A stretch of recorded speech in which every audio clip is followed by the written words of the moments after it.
Hello guys, in this video I'm going to show you how to scan QR codes using the Zerion wallet app.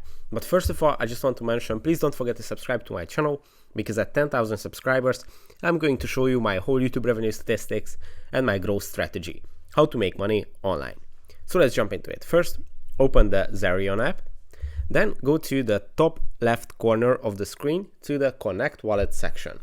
And here you can use the QR code scanner of the Zerion app, and when you tap on here, import from Zerion, you can use your camera on your device to scan a QR code.